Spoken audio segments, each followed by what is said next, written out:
Hello दोस्तों, कैसे हो आप सब। आशा करता हूँ आप सब अच्छे होंगे। आपका स्वागत है आपका अपने यूट्यूब चैनल ITI विजनरी में। आज का टॉपिक है क्वालिटीज ऑफ एन इंस्ट्रक्टर, एक अनुदेशक के गुण और विशेषताएं। ओके दोस्तों, पिछले कक्षा में हम लोग पढ़े थे पर्सनालिटी, एक इंस्ट्रक्टर की क्या पर्सनालिटी होती है।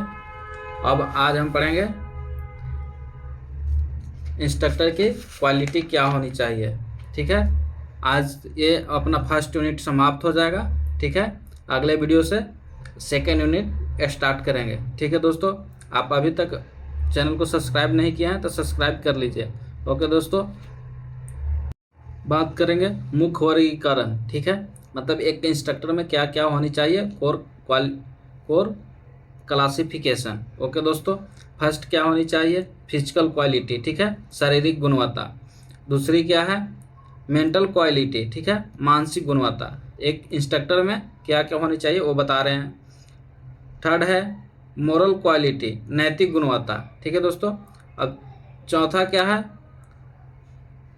Personal quality. ठीक है, व्यक्तिगत गुणवत्ता। ठीक है, एक इंस्ट्रक्टर में क्या क्या होनी चाहिए, physical quality, mental quality, moral quality और पर्सनल क्वालिटी। अगर हिंदी में बोले तो शारीरिक गुणवत्ता, मानसिक गुणवत्ता और नैतिक गुणवत्ता और व्यक्तिगत गुणवत्ता। ओके दोस्तों, अब हम लोग हर क्वालिटी पर विशेष चर्चा करेंगे। ठीक है दोस्तों, फर्स्ट क्या है, आपने पीछे देखे होंगे फिजिकल क्वालिटी, शारीरिक गुणवत्ता क्या है। ठीक है, गुड हेल्थ, मतलब एक इंस्ट्रक्टर को गुड अच्छा हेल्थ होना चाहिए, अच्छा स्वास्थ्य होना चाहिए। ठीक है, ड्रेस एंड अपीयरेंस। ठीक है दोस्तों, मतलब क्या है इसका, व्यवस्थित पोशाक और साफ सुथरा ड्रेस। मतलब एक इंस्ट्रक्टर को, अनुदेशक को, मतलब व्यवस्थित पोशाक, मतलब अच्छा पोशाक होनी चाहिए, साफ सुथरा होनी चाहिए। ये नहीं कि मतलब जैसे पहन लिए, आप देखते होंगे फैशन में मतलब जीन्स फटी हुई होती है, वैसा नहीं, एकदम सिंपल ड्रेस होनी चाहिए।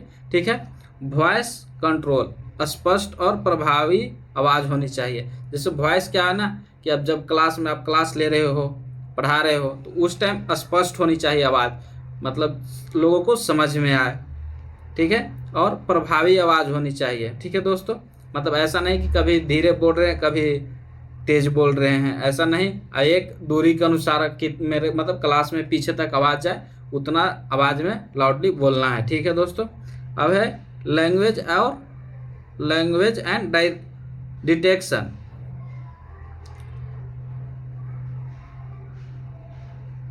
सरल भाषा और सभ्य बोलचाल। ओके दोस्तों, सरल भाषा और सरल सभ्य बोलचाल। जैसे क्या है, सरल भाषा का मतलब कि जब हम क्लास ले रहे हैं, लोगों को पढ़ा रहे हैं, तो समझ में आनी चाहिए, सरल भाषा में होनी चाहिए। ये नहीं कि लोगों को जैसे अपनी लैंग्वेज में पढ़ाने लगे, जैसे स्टूडेंट आपको भाषा को समझ सके, तो सरल हो, आसान भाषा हो। ओके दोस्तों, दूसरा क्या है, मेंटल क्वालिटी, मतलब मानसिक गुणवत्ता। ओके दोस्तों, फर्स्ट क्या है इसका, सब्जेक्ट नॉलेज, मतलब अपने विषय का पूर्ण और उत्कृष्ट ज्ञान होना चाहिए। जैसे आप एक इंस्ट्रक्टर हो तो आपको अपना जो सब्जेक्ट होगा ना, मेन सब्जेक्ट, जैसे आप मतलब कोई भी ट्रेड से हो तो अपना होगा, जैसे ट्रेड सब्जेक्ट होगा, चाहे जो भी हो, मतलब कोई ट्रेड पढ़ा रहा है, कोई मैथ पढ़ा रहा है, चाहे जो भी हो, आपको अपने विषय में पूर्ण और उत्कृष्ट ज्ञान होना चाहिए, मतलब अच्छा ज्ञान होना चाहिए, नॉलेज अच्छा होना चाहिए। ठीक है, टीचिंग मेथड्स। ठीक है, विभिन्न सिद्धांतों और शिक्षण विधियों का उचित ज्ञान हो। ठीक है, विभिन्न सिद्धांत आनी चाहिए, शिक्षण विधि कैसे है, ठीक है, वो सब आपको उचित ज्ञान होना चाहिए। एजुकेशन साइकोलॉजी, ठीक है, आपको ये भी आनी चाहिए। एक मेंटल क्वालिटी में क्या क्या है, तीन है, सब्जेक्ट नॉलेज, टीचिंग मेथड्स और एजुकेशनल साइकोलॉजी।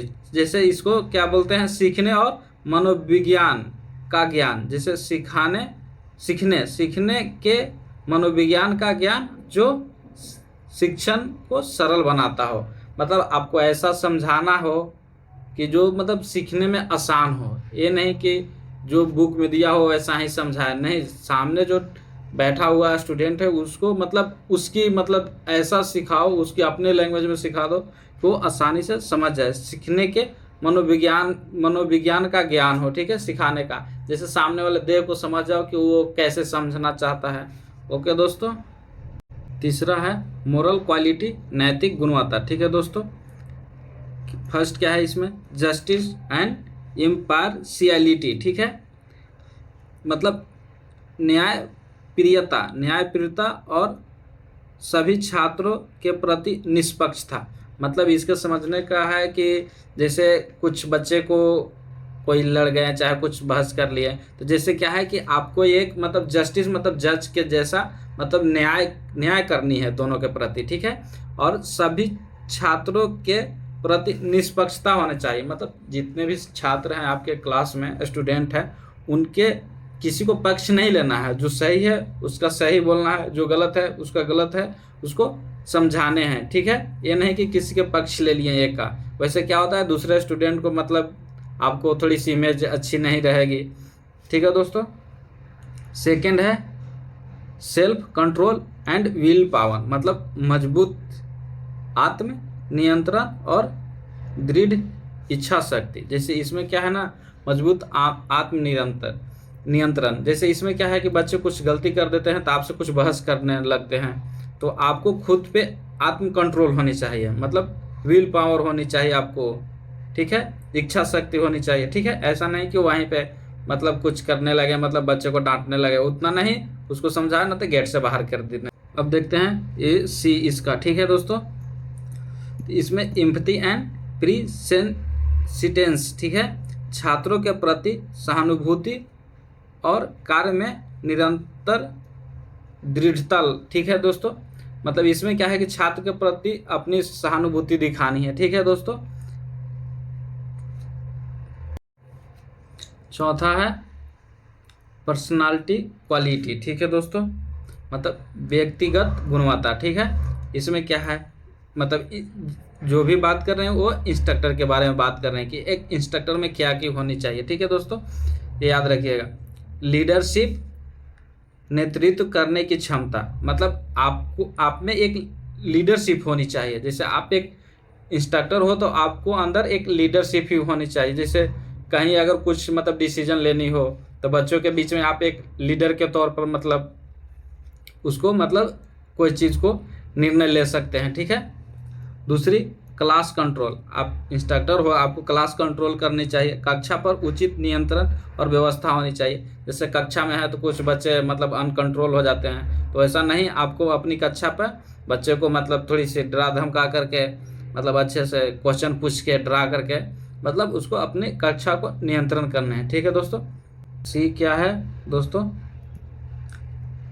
क्लास और एटिकेट बोलते हैं, ATIQUETT, एटिकेट, क्लास एटिकेट, मतलब कक्षा शिष्टाचार का पालन करना। कक्षा शिष्टाचार का पालन करना मतलब जैसे कक्षा क्या है, शिष्टाचार को पालन करे। जैसे मतलब कि जैसे कोई क्लास में गेस्ट आ जाते हैं तो बच्चे को ऐसा सिखाना है स्टूडेंट को कि क्लास में कोई गेस्ट आए तो खड़े होने जानी है सम्मान में, ठीक है, मतलब एक शिष्टाचार होनी चाहिए, ठीक है। डी क्या है इसमें, गुड हैबिट्स है, मतलब अच्छी आदतें, जैसे समय से आना, अपना समय का रिकॉर्ड तैयार करना। जैसे बच्चे को ऐसा बनाना है कि जैसे अब कोई होमवर्क दिए, ठीक है, तो वो होमवर्क आप बना कर लाए, ठीक है, रिकॉर्ड तैयार करें, जैसे टाइम पे मतलब कॉलेज आए या स्कूल आए, मतलब आप इंस्ट्रक्टर के तौर पे ये सब मतलब एक होनी चाहिए, ठीक है।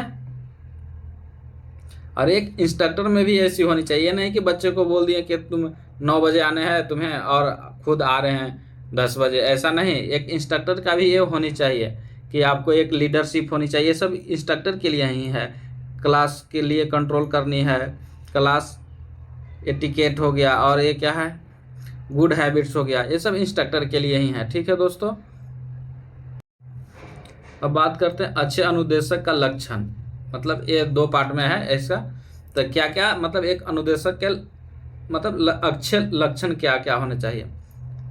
फर्स्ट क्या है, पाठ्यक्रम का अच्छा ज्ञान होना चाहिए। जैसे आप जिस पाठ्यक्रम का हो पढ़ा रहे हो उसका अच्छा ज्ञान हो, ठीक है।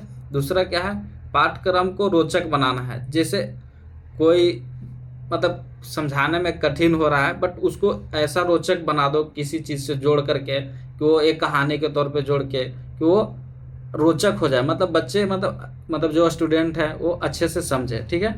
तीसरा क्या है, ज्ञान और कौशल को बढ़ावा देने की क्षमता। जैसे ज्ञान और कौशल मतलब ज्ञान मतलब कि नॉलेज आप दे रहे हो, स्किल हो गया, कौशल को बढ़ावा देने की क्षमता, मतलब आपके अंदर एक इंस्ट्रक्टर हो तो आपको एक अच्छा लक्षण होना चाहिए कि ज्ञान और कौशल को बढ़ावा देने की क्षमता हो। ठीक है। चौथा क्या है, स्टूडेंट के हित को हमेशा स्वीकार करना। स्टूडेंट के हित को हमेशा स्वीकार करना, जैसे स्टूडेंट के जो हित में है उसको हमेशा स्वीकार करना है। ओके दोस्त, आगे बढ़ते हैं। अगर आपको वीडियो पूरी तरह से समझ में आ रही हो तो सपोर्ट कीजिए, आप चैनल को सब्सक्राइब कीजिए, दोस्तों के पास शेयर कीजिए, और आपको कुछ भी डाउट हो तो आप कमेंट बॉक्स में कमेंट कर सकते हैं, अपना डाउट रख सकते हैं। ठीक है दोस्तों, और वीडियो को लाइक किए बिना नहीं जाना है। ठीक है दोस्तों, और आपको वीडियो से जुड़ी ये PDF चाहिए तो आप टेलीग्राम पे जाके, आप डिस्क्रिप्शन में लिंक्स दिया है, वहाँ से आप जाके टेलीग्राम ग्रुप ज्वाइन कर लीजिए, वहाँ से आपको PDF मिल जाएगी। ठीक है दोस्तों, आप पीछे के क्लास देखते आइए तो आपको अच्छे से समझ में आएंगे। ठीक है दोस्तों, तो अब बात करते हैं अनुदेशक के लक्षण, पार्ट 2 है इसका। ठीक है। पांचवा क्या है, जिम्मेदारियों को सहजता से लेना चाहिए। जैसे आपको कोई जिम्मेदारी दिया जा रहा है कि तो उसको सहजता से लेनी चाहिए। ठीक है, मतलब कोई देख रेख करने के लिए तो। ठीक है। छठा है, विभिन्न प्रकार के सीखने के अनुभव प्रदान करना। ठीक है, जैसे विभिन्न प्रकार के सीखने के अनुभव प्रदान करना है बच्चों को। ठीक है। सातवां क्या है, उचित एवं सख्त अनुशासन बनाए रखना। जैसे एक उचित अनुशासन बनाए रखने हैं अपने क्लासरूम में। ठीक है, और सख्त अनुशासन हो, मतलब कि जो बच्चे लोग पालन करें, ये नहीं कि वो इसको पालन भी नहीं करें। आपको ऐसा क्लास में मतलब आपको डिसिप्लिन बना के रखनी है। ठीक है बच्चों के। 8वां क्या है, उचित प्रशिक्षण रिकॉर्ड, जैसे ट्रेनिंग रिकॉर्ड्स होना चाहिए। ठीक है, बनाना, मतलब एक जैसे बच्चों को जैसे टेस्ट ले रहे हो तो उसको मतलब कौन टॉप आ रहे हैं, कौन फेल आ रहा है, कौन अच्छा मतलब कर रहा है पीछे से, मतलब पीछे के क्लास से अब अच्छा कर रहा है टेस्ट से, मतलब उसका एक रिकॉर्ड बनाना है। ठीक है दोस्तों, आज ये अपना फर्स्ट यूनिट समाप्त हो गया है। ठीक है दोस्तों, अनुदेशक के लक्षण और गुणवत्ता समाप्त हो गई है। थैंक यू दोस्तों, आप ऐसे ही बने रहिए, अब नेक्स्ट वीडियो में मिलेंगे। ठीक है, और आपको कोई डाउट रहे तो आप कमेंट बॉक्स में आप कमेंट कर दीजिए, कोई भी क्वेश्चन हो। ठीक है, अपना चैनल सब्सक्राइब कर लीजिए और दोस्तों के पास शेयर कीजिए। ठीक है, अब मिलते हैं नेक्स्ट वीडियो में। जय हिंद, जय भारत।